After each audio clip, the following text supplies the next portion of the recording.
জন্মছক কি এবং আমাদের জন্মছকে 12টি ঘর রয়েছে, 9টা গ্রহ, রাশি, লগ্ন এবং নক্ষত্র।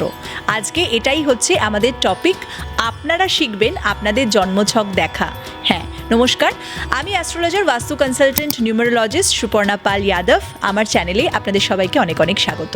আপনারা এই ভিডিওটা কোথা থেকে দেখছেন এবং আপনারা এই ভিডিওটা দেখে কি শিখতে পাচ্ছেন সেটা কিন্তু কমেন্ট সেকশনে অবশ্যই কমেন্ট করে জানাবেন, এবং আপনাদের রাশিটা কি অবশ্যই কিন্তু এই কমেন্ট সেকশনে লিখবেন।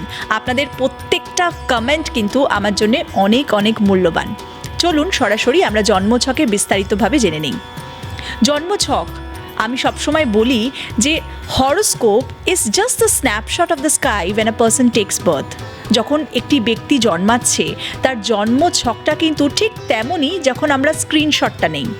স্কাইয়ের পজিশন, গ্রহ নক্ষত্রের অবস্থান তখন কেমন ছিল, কিন্তু সেটা তখনের অবস্থান, এখন কিন্তু হয়তো বদলে যেতে পারে, বদলে অবশ্যই গেছে। তাহলে সেই যে আকাশের যে পজিশন সেটারই ছাপ, ইমপ্রিন্টটা হচ্ছে আমাদের জন্মছক। 12টি ঘর এবং 12টি ঘরে লগ্ন হচ্ছে প্রথম। লগ্ন হচ্ছে তনুভাগ। তনুভাগ মানে হচ্ছে সেখান থেকে আমাদের ওভারঅল শরীর স্বাস্থ্যটাকে আমরা জানতে পারি। সেকেন্ড হাউস, দ্বিতীয় ঘর হচ্ছে আমাদের ফ্যামিলি, আমরা যে বাড়িতে জন্মগ্রহণ করছি, আমাদের রিলেটিভ, আমাদের immediate family, way of talking. একটা মানুষ কতটা নম্রভাবে, কতটা ভালোভাবে বিহেভ করবে কারুর সাথে, সেই ওয়ে অফ টকিংটাকেও কিন্তু জানা যেতে পারে সেকেন্ড হাউস থেকে। সেকেন্ড হাউস আমাদের ফিন্যান্স, আমরা কতটা সেভিং করতে পারবো, accumulation of wealth, second house. Third house, যদি আমি তৃতীয় ঘরে চলে আসি তাহলে আমরা দেখব যে তৃতীয় ঘর হচ্ছে স্কিলস, আমাদের হাতের যে কলা, আমরা কি ভালো হ্যান্ডরাইটিংয়ে লিখি, বা আমরা কোনো কাজ শিখতে পারবো, আমরা কি দায়িত্ব নিতে পারবো। আমাদের জ্যাঠা বা আমাদের কাকু, বাবার যে ফ্যামিলি মেম্বার্স, তারাও কিন্তু থার্ড হাউস। তাহলে দেখুন কি সুন্দর করে আমাদের এই জন্মছকে এক একটা ঘরের এক একটা বৈশিষ্ট্য রয়েছে, এবং আপনারাও আপনাদের জন্মছকে চেক করতে পারেন। ফোর্থ হাউস, চতুর্থ ঘর হচ্ছে আমাদের মায়ের মাতৃস্থান, আমাদের গৃহ সুখ শান্তি। আপনি কি আপনার নিজের কোনোদিনও বাড়ি করতে পারবেন, গাড়ি করতে পারবেন? আমাদের বৈভব, লাক্সারি, আমাদের মায়ের স্নেহ। একটা মানুষ নিজের মাকে কি পাবে, কতদিন পাবে? মায়ের নার্চারিং, কেয়ারিং নেচার আছে কি? এই চতুর্থ ঘর আমাদেরকে কিন্তু সেটা দেখায়। এবং একটা মানুষ বাড়ির সাথে কতটা কানেক্টেড, নাকি সে বাড়ি থেকে দূরে গিয়ে কোনো কিছু করবে, সেটাও কিন্তু ফোর্থ হাউস। কিছুটা আমাদের প্রাইমারি এডুকেশনও, তবে আমরা প্রাইমারি এডুকেশনটাকে ফিফথ হাউস থেকেও দেখব। পঞ্চম ঘর এডুকেশন, আমাদের পেটের পোর্শনটাকে কন্ট্রোল করছে। পঞ্চম ঘর হচ্ছে আমাদের পূর্বপুণ্য। আপনার যদি কোনো পূর্বপুণ্য হয়ে থাকে, আপনি এ জন্মে সেটা উইথড্র করবেন, সঞ্চিত কর্মা। পঞ্চম ঘর ভালোবাসার ঘর, আপনি ভালোবাসা করে বিয়ে করবেন নাকি অ্যারেঞ্জ ম্যারেজ করবেন, পঞ্চম ঘর। এবং পঞ্চম ঘর সন্তান ধারণের ঘর। তার মানে যদি কারোর কনসিভ রিলেটেড প্রবলেম থাকে, পঞ্চম ঘরকে আমরা অবশ্যই চেক করব। সিক্সথ হাউস, রোগ, ঋণ, রিপু। আপনি কি রোগী হবেন, আপনার কি রোগগ্রস্ত হবেন বা বারবার ভুগবেন, নাকি আপনি একটা সুস্থ সবল জীবন যাপন করবেন? আপনার কি শত্রু বৃদ্ধি হবে নাকি শত্রু নাশ হবে, সেটাও কিন্তু সিক্সথ হাউস থেকে আমরা দেখব। সেভেন্থ হাউস বিবাহস্থান, আমাদের পার্টনারশিপ, বিজনেস পার্টনারশিপ, আমাদের স্পাউস কেমন হবে, টেকনিক্যাল হবে, টেকনিক্যাল লাইন থেকে হবে, মেডিকেল লাইন থেকে হবে, আর্টিস্টিক নেচার হবে, ডমিনেটিং নেচার হবে। সেভেন্থ হাউস কতটা ভালো বন্ডিং হবে, কোনো ডিভোর্স যোগ নেই তো জন্মছকে, সেভেন্থ হাউস। তাহলে দেখুন কি সুন্দর করে আমরা 7টা ঘরকে বুঝে নিলাম। এবার অষ্টম ঘরে আমরা চলে আসছি। অষ্টম ঘর হচ্ছে আমাদের কালপুরুষ কুণ্ডলিতে বলা হয় এটা একটা ডিপ লাইক মারিয়ানা ট্রেঞ্চ, এটার কোনো শেষ নেই। এবং occult science, astrology, research oriented যে কোনো ওয়ার্ক কিন্তু এই 8th হাউস থেকেই আমরা দেখি। আপনার ইনহেরিটেন্স অফ প্রপার্টি, আপনি আপনার দাদু, ঠাকমা বা বাবার সম্পত্তি পাবেন কিনা, সেটা অষ্টম ঘর। অষ্টম ঘর হচ্ছে হায়ার স্টাডিজ এবং রিসার্চেরও ঘর, আপনার স্কিল ডেভেলপমেন্টের ঘর, এবং তার সাথে সাথে আয়ু ভাগ।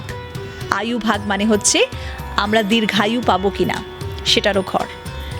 নেক্সট হচ্ছে 9th হাউস।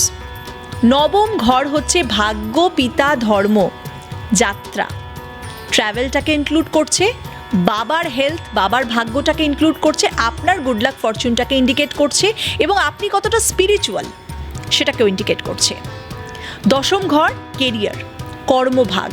কিন্তু কর্মভাগ শুধুমাত্র কিন্তু কেরিয়ার নয়, কর্ম মানে হচ্ছে আপনি যে কোনো কর্ম যেটা করছেন, শুধু আপনার অফিস জব নয়, আপনি মানুষের সাথে কেমন ব্যবহার করছেন সেটাও আপনার কর্ম, আপনি কতটা মানুষের জন্য চিন্তা করছেন সেটাও কিন্তু আপনার কর্মের মধ্যেই পড়ছে, যাকে হেল্প করছেন সেটাও আপনার কর্ম, এবং আপনি কীরকম প্রফেশনের সাথে যুক্ত হবেন সেটাও কিন্তু দশম ঘর।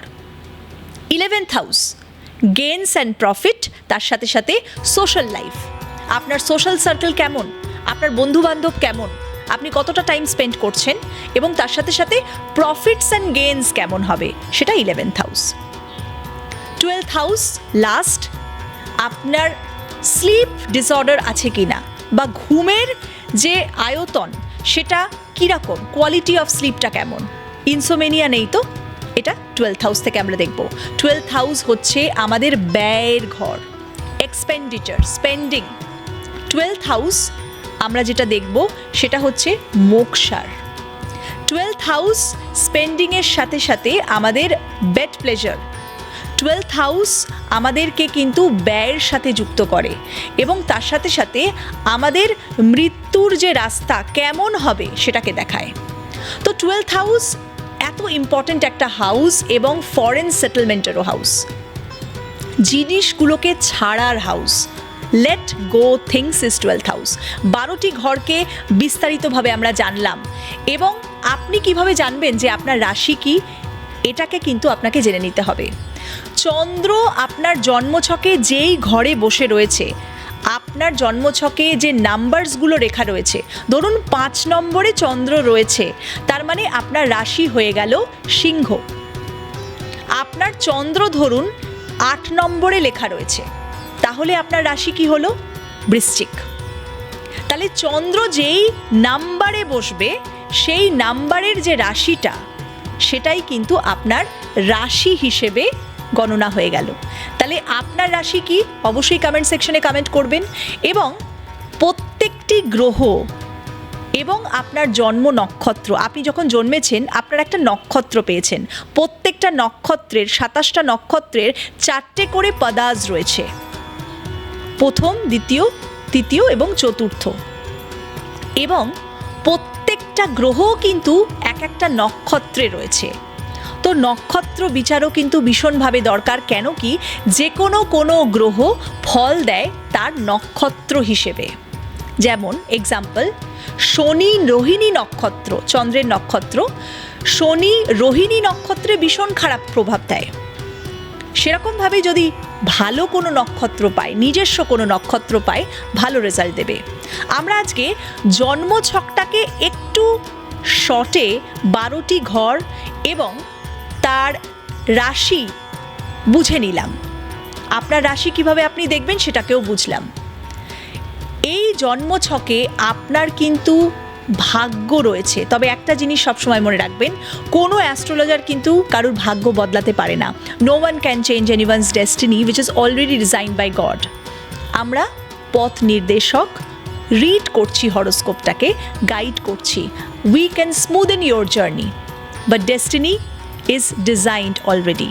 জাস্ট সেই মুভিটা কিন্তু তৈরি অলরেডি হয়ে গেছে, আপনার চোখের সামনে সেই মুভিটা কিন্তু এখন প্লে হচ্ছে, এটাই ডিফারেন্স। আপনারা সবাই খুব ভালো থাকবেন, সুস্থ থাকবেন, এবং অবশ্যই কমেন্ট সেকশনে কমেন্ট করে জানাবেন। Healing astro, heal your life.